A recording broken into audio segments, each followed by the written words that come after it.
الله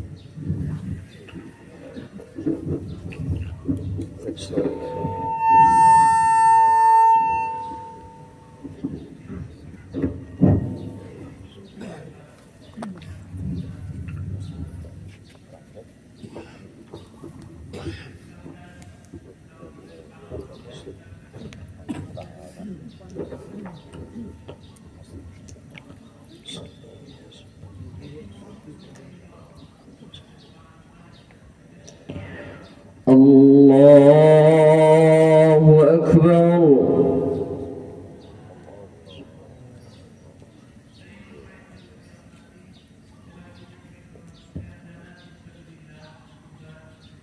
الله أكبر.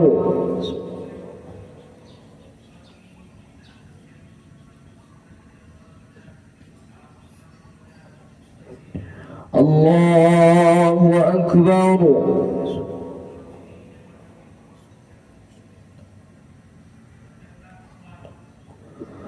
الله أكبر.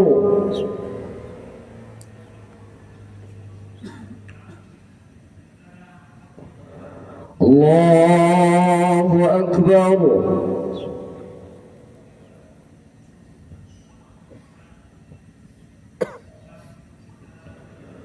الله أكبر.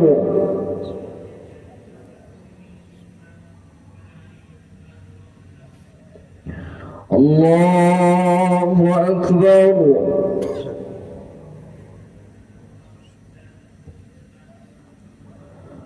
الله أكبر.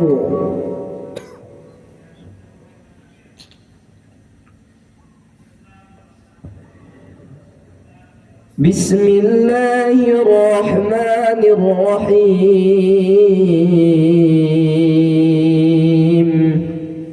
الحمد لله رب العالمين. الرحمن الرحيم. مالك يوم الدين. إياك نعبد وإياك نستعين. اهدنا الصراط المستقيم. صراط الذين أنعمت عليهم غير المغضوب عليهم ولا الضالين.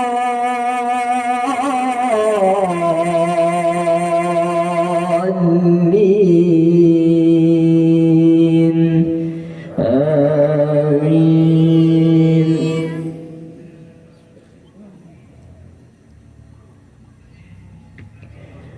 بسم الله الرحمن الرحيم.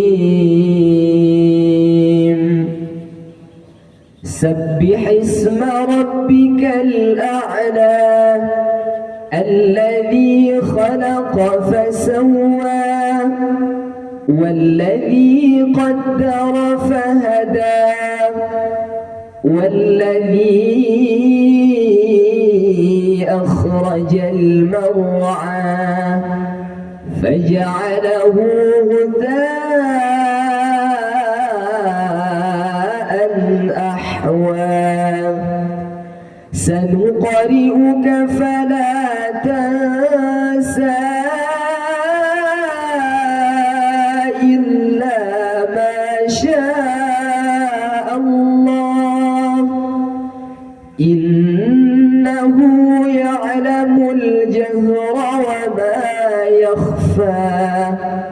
ونيسرك لليسرى فذكر إن نفعت الذكرى. سيذكر من يخشى ويتجنبها الأشقى الذي يصلى النار الكبرى ثم لا يموت فيها ولا يحيا قد أفلح من تزكى وذكر اسم ربه فصلى بل تؤثرون الحياة الدنيا والآخرة خير وأبقى إن هذا لفي الصحف الأولى صحف إبراهيم وموسى. الله أكبر.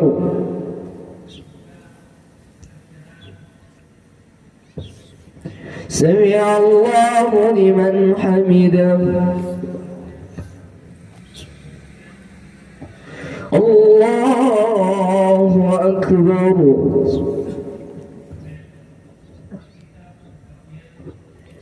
الله أكبر.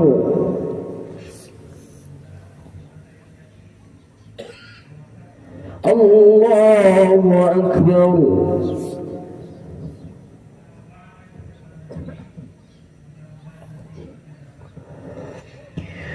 الله أكبر.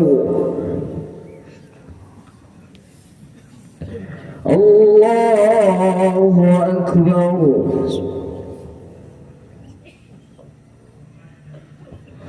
الله أكبر.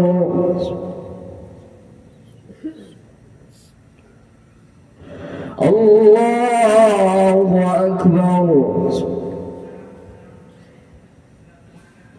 الله أكبر. الله أكبر. بسم الله الرحمن الرحيم.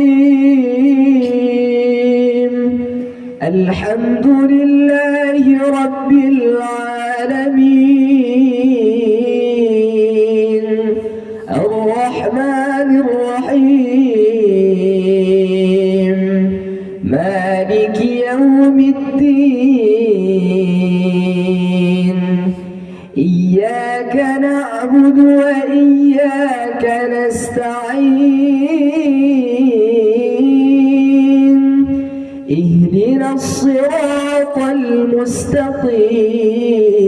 المستقيم صراط الذين أنعمت عليهم غير المغضوب عليهم ولا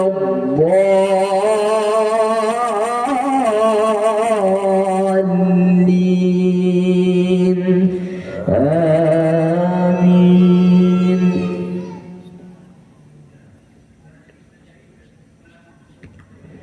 بسم الله الرحمن الرحيم.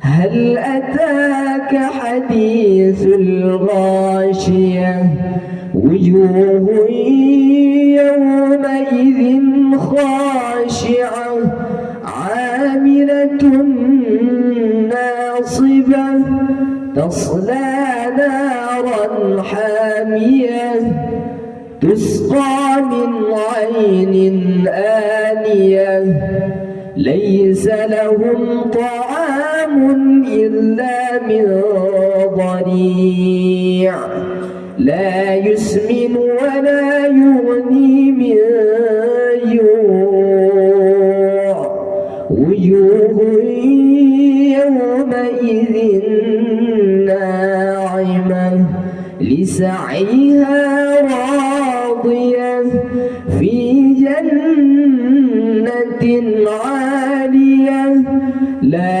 تسمع فيها لاغية فيها عين جارية فيها سرر مرفوعة وأكواب موضوعة ونمارق مصفوفة وزرابي العربي مبثوثة أفلا ينظرون إلى الإبل كيف خلقت وإلى السماء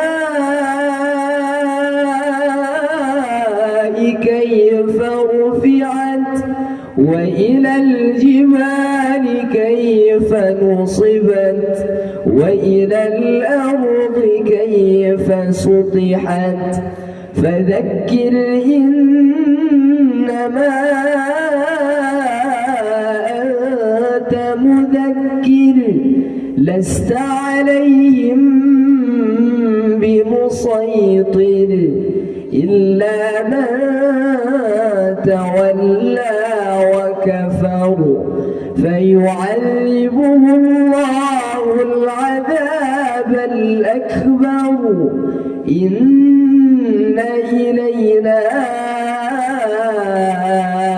إيابهم ثم إن علينا حسابهم. الله أكبر.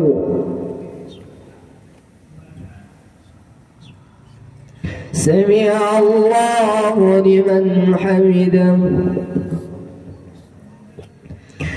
الله أكبر.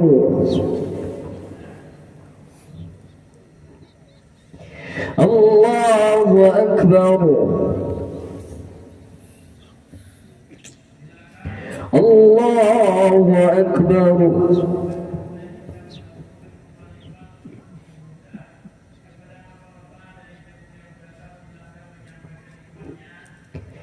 الله أكبر.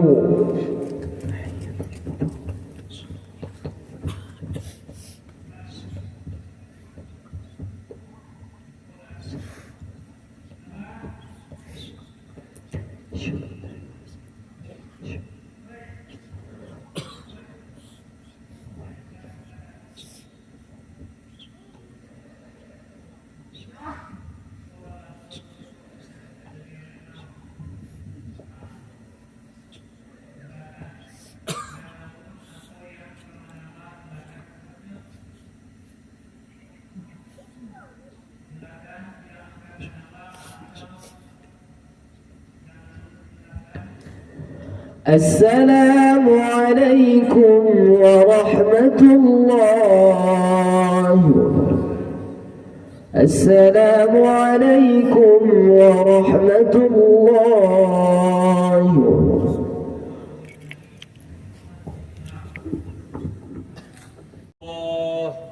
وبركاته.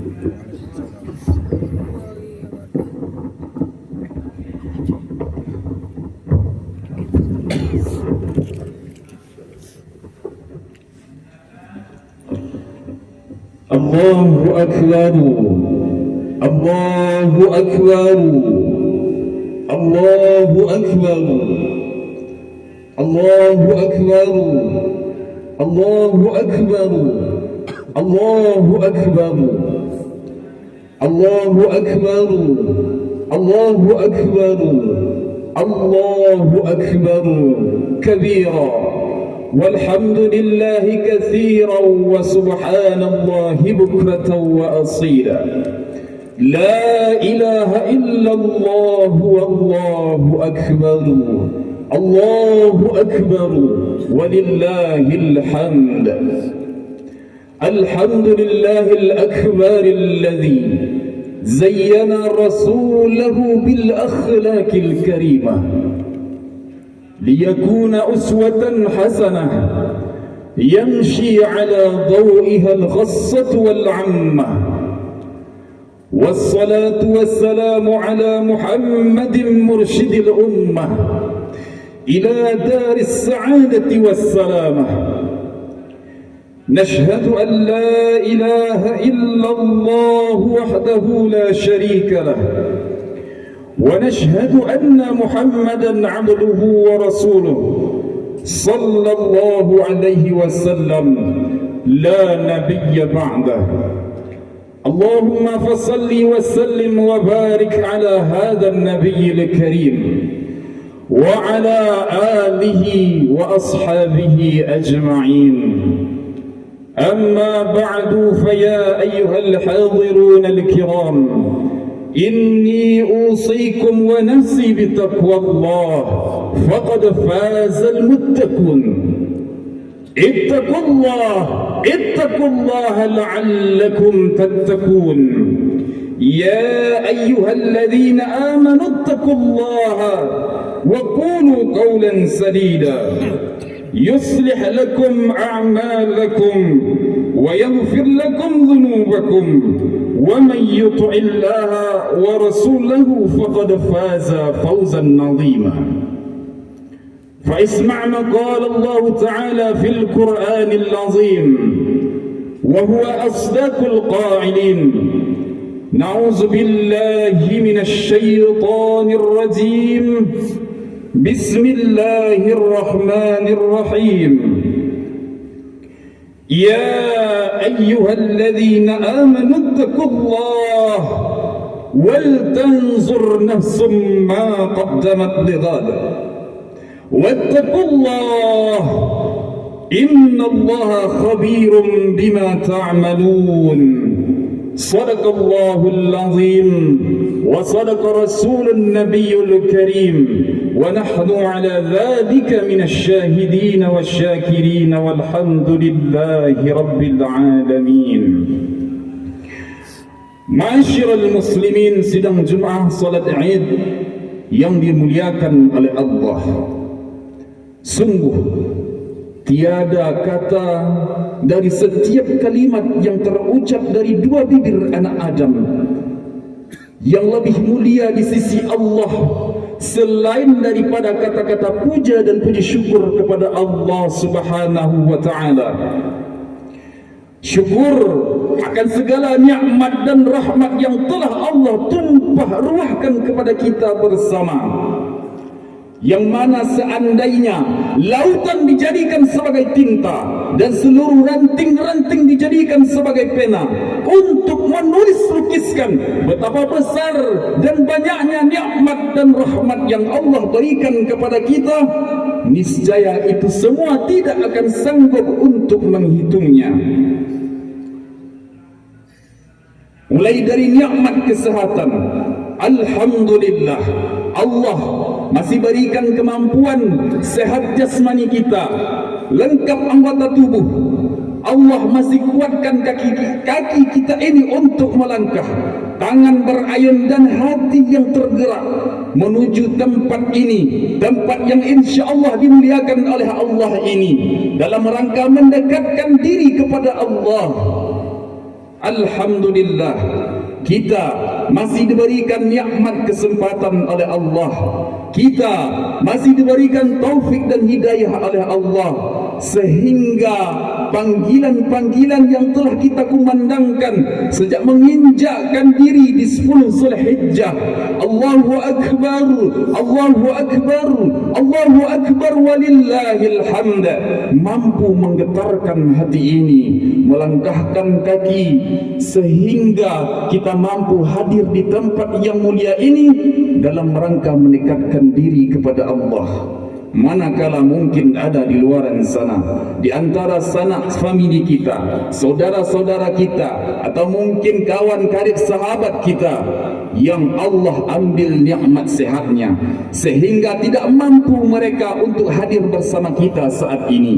Manakala di luar sana mungkin ada lengkap anggota tubuhnya, sehat jasmaninya, tetapi tidak diberikan taufik dan hidayah oleh Allah sehingga tidak bergerak hatinya walau sedikit untuk mendekatkan diri kepada Allah. Maka daripada itu, sungguh pantas dan wajib rasanya kita selalu bersyukur kepada Allah Jalla Jalaluh.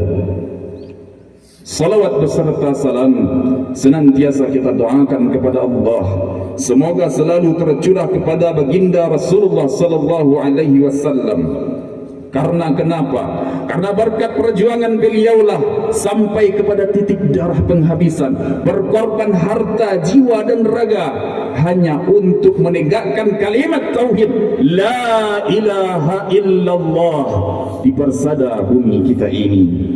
Allahumma salli ala Sayyidina Muhammad wa ala ali Sayyidina Muhammad. Semoga dengan untayan salawat singkat ini, kelak nanti di akhirat kita bukan mengaku-ngaku sebagai umat Muhammad, tetapi justru kita diakui oleh Nabi Muhammad sallallahu alaihi wasallam sebagai umatnya. Masyiral muslimin, sidang jemaah salat Idul Adha yang dimuliakan oleh Allah. Sebagai pelengkap syarat dan rukun daripada khutbah, tak bosan-bosannya khatib mengajak kepada kita bersama untuk selalu meningkatkan kualitas dan kuantitas keimanan serta ketakwaan kita kepada Allah. Takwa yang sebenar-benarnya adalah mengerjakan perintah Allah dan meninggalkan seluruh larangannya. Dan takwa itu kaum muslimin mesti kita buktikan. Membuktikan sebuah takwa adalah dengan melaksanakan amal soleh. Maka meningkat amal soleh seorang hamba berpotensi untuk meningkatkan juga ketakwaannya kepada Allah. Mudah-mudahan salat Idul Adha yang kita laksanakan hari ini menjadi salah satu amal soleh sebagai bukti kedekatan dan ketakwaan kita kepada Allah Jalla wa Azza. Kalimat takbir, tahmid dan tahlil yang telah kumenangkan sejak kemarin merupakan perwujudan dari ketakwaan itu sendiri. Allahu Akbar. Kalimat takbir ini merupakan sebuah ikrar yang mengatakan bahwasanya Allah lah yang paling besar. Maka jikalau ada di antara kita sampai detik ini yang merasa dirinya besar karena hartanya, sungguh itu adalah kecil, tak bernilai di hadapan Allah. La ilaha illallah, kalimat tahlil yang telah kita kumandangkan merupakan bentuk kekokohan tauhid yang mencekam ke dalam hati. La ma'budu bihaqqin illallah, tiada ilah, tiada Tuhan yang patut dan pantas untuk disembah selain daripada Allah Subhanahu wa taala. Dan kalimat syukur alhamdulillahi rabbil alamin merupakan bentuk manifestasi dari ketakwaan itu sendiri. Karena kenapa syukur alhamdulillah, Allah lah yang pantas dan patut untuk dipuji, Tuhan semesta alam. Maka jikalau ada di antara kita sampai detik ini yang merasa dirinya pantas untuk disanjung, patut untuk dipuji, sungguh terhina kita. Sungguh terhina kita jikalau merasa diri ini patut untuk dipuji, tidak bernilai di hadapan Allah Jalla Jalaluhu. Allahu Akbar, Allahu Akbar, Allahu Akbar, walillahil hamd. Kaum muslimin sidang jemaah salat Id rahimakumullah. Bulan Zulhijjah merupakan salah satu dari 4 bulan haram yang Allah berikan kepada kita. Sebagaimana 12 bulan yang Allah turunkan, 4 di antaranya adalah bulan-bulan haram. Bulan Muharram, bulan Rajab, bulan Zulqa'dah, dan kita sekarang tengah berada pada bulan Zulhijjah, di mana ketika bulan Muharram itu Allah melipat gandakan setiap amal saleh yang kita kerjakan. Begitu juga dengan amal salah yang kita kerjakan, kemaksiatan dan dosa yang kita perbuat, baik ketika kita sendiri maupun dalam keadaan beramai-ramai, Allah lipat gandakan ganjarannya yang akan kita terima di akhirat kelak. Maka daripada itu jaga diri kita kaum muslimin, karena kita tengah berada di bulan haram. Selanjutnya keistimewaan daripada bulan Zulhijjah, Allah bersumpah ketika memasuki bulan Zulhijjah ini, wal fajr walayalin nashr. Jikalau ada malam-malam yang mulia, yakninya malam-malam pada bulan Ramadan, tepatnya 10 hari Ramadan, terakhir bulan Ramadan, Allah selipkan satu malam yang kita sebut dengan Lailatul Qadar. Maka hari-hari yang mulia di sisi Allah, Allah bersumpah atasnya, wal fajr, demi waktu fajar, walayalin nashr, dan demi malam yang 10. Yang dimaksud di sini adalah siang hari 10 hari pertama di bulan Zulhijjah. Bayangkan kaum muslimin, Allah mengangkat derajatnya bulan Zulhijjah dengan bersumpah di 10 hari pertama bulan Zulhijjah ini. Maka mari kita tingkatkan. Sekarang adalah puncaknya Zulhijjah. Sebagaimana Ramadan Allah selipkan 1 Lailatul Qadar, kemarin Allah selipkan 9 Zulhijjah. Hari kalau jemaah haji para hujjat itu berkumpul di padang Arafah, merenungi diri, mengecilkan diri di hadapan Allah. Diri ini fana, hanyalah Allah yang kekal. Kegiatan wukuf sebagai rukun haji yang dilaksanakan oleh para hujjat itu adalah puncak daripada haji itu sendiri. Maka tidak sah seorang yang melaksanakan haji jikalau tidak melaksanakan wukuf di padang Arafah. Wukuf di padang Arafah merupakan bentuk mukaddimah daripada kelak nanti di akhirat ada yang namanya Yaumul Mahsyar. Kita juga akan dikumpulkan kelak dalam keadaan terhina, telanjang, semua bentuk tidak jelas, semua kedudukan terlepas, semua pangkat jabatan tidak berguna lagi. Demikian juga hari ini para saudara-saudara kita yang dipanggil oleh Allah juga demikian. Tidak ada yang lebih tinggi maupun lebih rendah. Semua pangkat dan jabatan ditanggalkan. Berkumpul jutaan manusia dari berbagai macam ras suku bangsa, berbagai macam warna kulit dikumpulkan di tempat yang sama demi untuk mendekatkan diri kepada Allah, untuk meningkatkan ketakwaan kepada Allah. Allahu Akbar walillahil hamd. Jikalau kita berbicara tentang Zulhijjah, hari raya Idul Adha yang juga disebut hari raya kurban, tak terlepas ini kembali mengingatkan kita kepada sejarah masa lalu, sejarah mulia Nabi Ibrahim alaihissalam. Dan dalam hal ini kita mengambil sedikit pembelajaran dalam kehidupan, di mana seorang ayah yang mendidik anak-anaknya sehingga dengan pendidikan itu mampu membentuk karakter pribadi yang berakhlakul karimah, seorang anak yang berbakti kepada kedua orang tuanya. Allahu Akbar walillahil hamd. Karena sungguh kaum muslimin, sebagaimana ayat yang telah khatib bacakan di awal khutbah tadi, ya ayyuhalladzina amanu taqullah wal tanzur nafsum ma qaddamat lighad. Hai orang-orang yang beriman, hendaklah setiap diri itu memperhatikan, mempersiapkan apa-apa bekal yang akan dia bawa untuk menghadapi hari esok, lighad, yakninya hari kiamat. Maka sebaik-baik daripada bekal itu adalah ketakwaan kepada Allah. Maka daripada itu, dalam membahas antara hubungan timbal balik bakti seorang orang tua kepada anak maupun anak kepada kedua orang tua, yang lebih dulu dituntut untuk berbakti adalah orang tua kepada anak. Bukankah Allah telah memperingatkan di dalam firman-Nya, qu anfusakum wa ahlikum nara. Ini berlaku terlebih kepada seorang ayah yang juga bertindak sebagai kepala keluarga. Qu anfusakum wa ahlikum nara. Jaga dirimu dan keluargamu dari azab api neraka.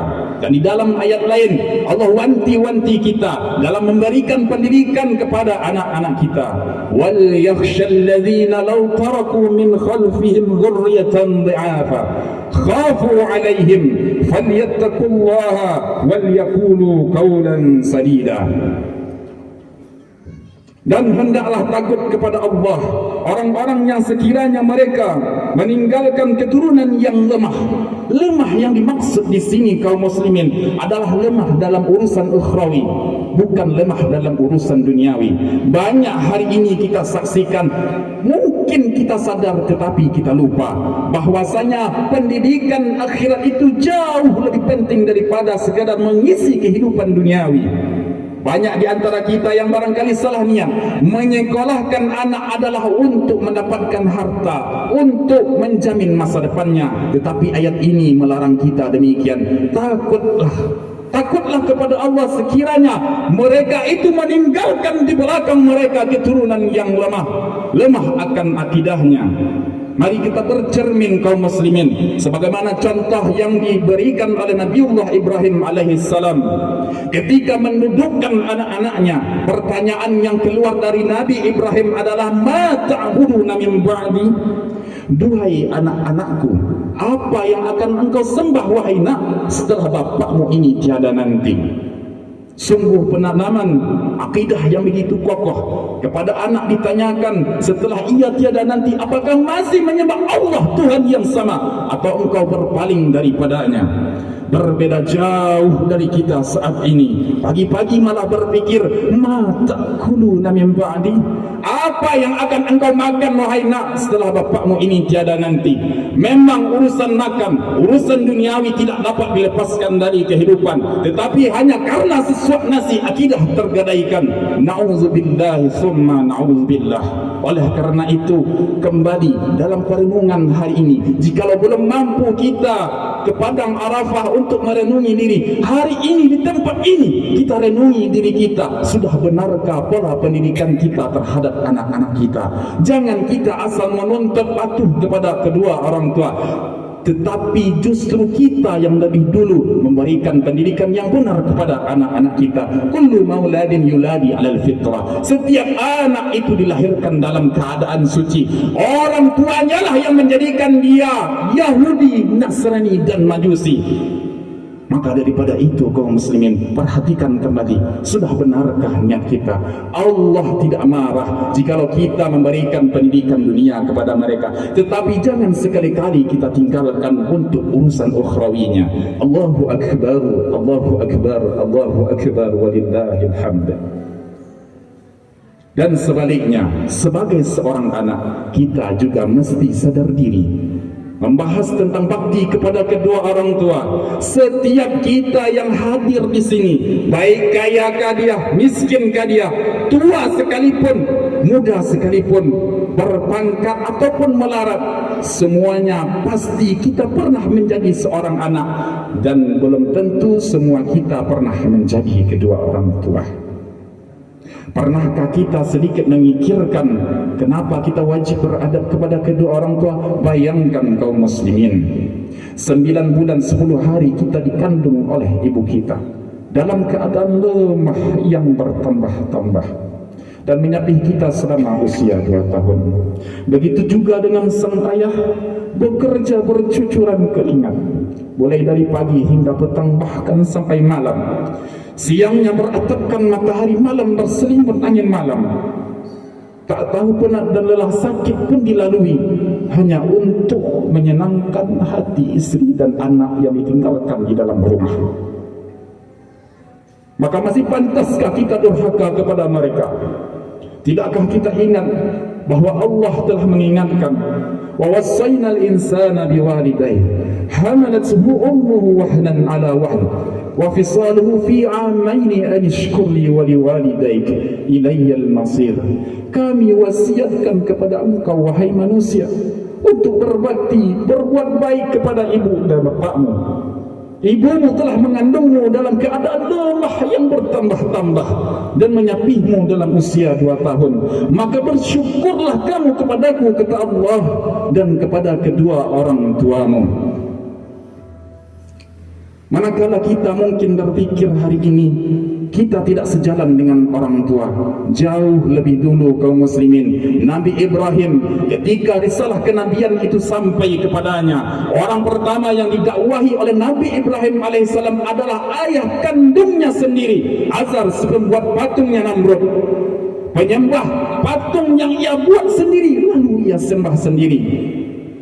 Mungkin kita hari ini tidak sejalan dengan orang tua, berlepas saja mulut dengan nada tinggi, merendahkan orang tua, justru dengan pakaian yang ia belikan, yang masih melekat di diri kita, kita rendahkan orang tua kita. Dengan tempat tinggal yang ia bangun menaungi kita, di atas rumah itu kita durhaka kepada mereka. Lihatlah Nabi Ibrahim kaum muslimin, ketika ia mendakwahi ayahnya, dia adalah seorang rasul yang dia nyatakan adalah dengan panggilan sayang penuh kelembutan dan penghormatan, ya abati, ya abati, ya abati.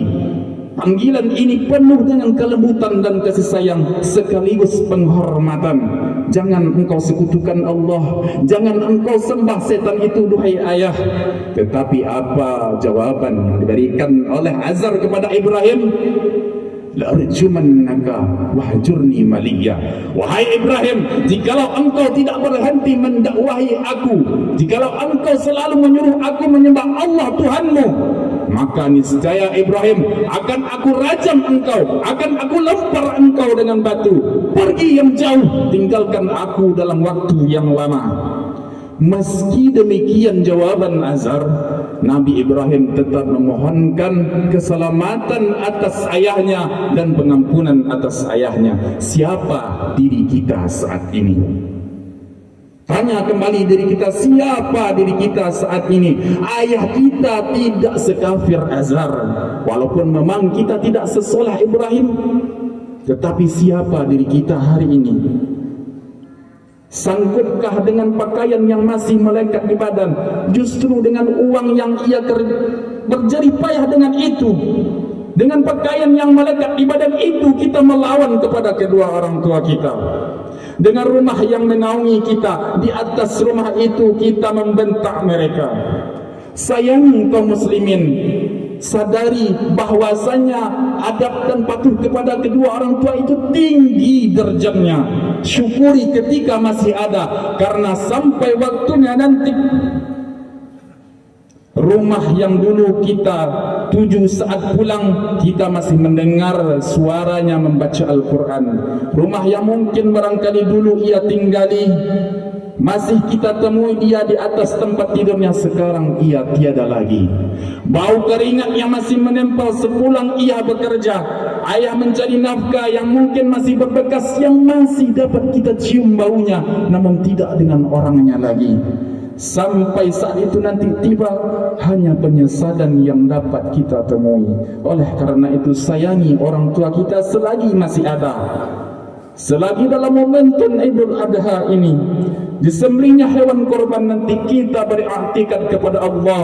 Duhai Allah, dengan disembelihnya hewan korban ini, maka buang pula sifat-sifat kebinatangan, sifat-sifat keburukan yang masih melekat di diri kami. Dekatkan kami dengan orang tua kami, ya Allah. Maafkan kami, ya Allah, yang telah mendurhakai mereka. Maka jikalau masih ada iman di dalam hati, dengarkan dengan iman. Ridallahu fi ridha walidain wa sahtullahu fi sahtil walidain. Ridha Allah itu terletak pada ridhanya kedua orang tua, dan murkanya Allah juga terletak pada murkanya kedua orang tua. Barakallahu li wa lakum fil Qur'anil azim, wa nafa'ani wa iyyakum bima fihi minal ayati wa dzikril hakim, wa taqabbala minni wa minkum tilawatahu innahu huwal ghafur الرحيم.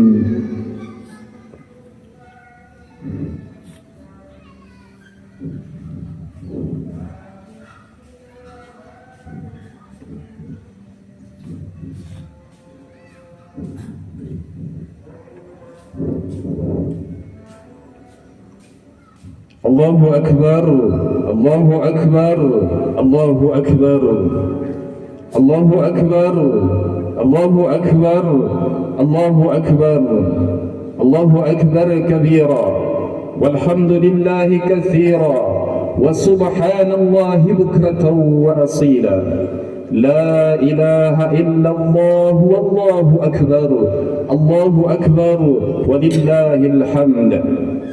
الحمد لله الذي نحمده ونستعينه ونستغفره ونعوذ بالله من شرور أنفسنا ومن سيئات أعمالنا. من يهده الله فلا مضل له ومن يضلله فلا هادي له. أشهد أن لا إله إلا الله وحده لا شريك له وأشهد أن محمدا عبده ورسوله صلى الله عليه وسلم لا نبي بعده. اللهم صل وسلم وبارك على هذا النبي الكريم وعلى آله وأصحابه أجمعين.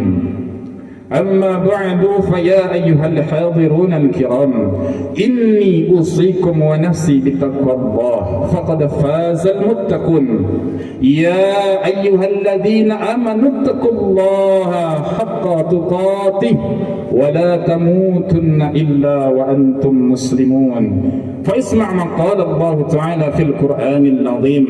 فأعوذ بالله من الشيطان الرجيم. بسم الله الرحمن الرحيم. إنا أعطيناك الكوثر فصل لربك وانحر إن شانئك هو الأبتر إن الله وملائكته يصلون على النبي يا أيها الذين آمنوا صلوا عليه وسلموا تسليما اللهم صل على سيدنا محمد وعلى آل سيدنا محمد كما صليت على سيدنا إبراهيم وعلى آل سيدنا إبراهيم وبارك على سيدنا محمد وعلى آل سيدنا محمد كما باركت على سيدنا إبراهيم وعلى آل سيدنا إبراهيم في العالمين إنك حميد مجيد اللهم اغفر للمسلمين والمسلمات والمؤمنين والمؤمنات الأحياء منهم والأموات اللهم اغفر لنا ذنوبنا ولوالدينا وارحمهما كما ربيانا صغيرا ربنا ظلمنا أنفسنا وإن لم تغفر لنا وترحمنا لنكونن من الخاسرين اللهم إنك عفو كريم تحب العفو فاعف عنا يا كريم اللهم إنا نعوذ بك من عذاب القبر ومن عذاب النار ومن فتنة المحيا والممات ومن شر فتنة المسيح الدجال اللهم انصر إخواننا المسلمين والمجاهدين في فلسطين اللهم انصر إخواننا المسلمين والمجاهدين في فلسطين وانصر إخواننا المسلمين في كل مكان يا عزيز يا حكيم ربنا تقبل منا إنك أنت السميع العليم وتب علينا يا الله يا الله إنك أنت التواب الرحيم ربنا آتنا في الدنيا حسنة وفي الآخرة حسنة وقنا عذاب النار عباد الله إن الله يأمر بالعدل والإحسان وإيتاء ذي القربى وينهى عن الفحشاء والمنكر والبغي يعظكم لعلكم تذكرون ولذكر الله أكبر السلام عليكم ورحمة الله وبركاته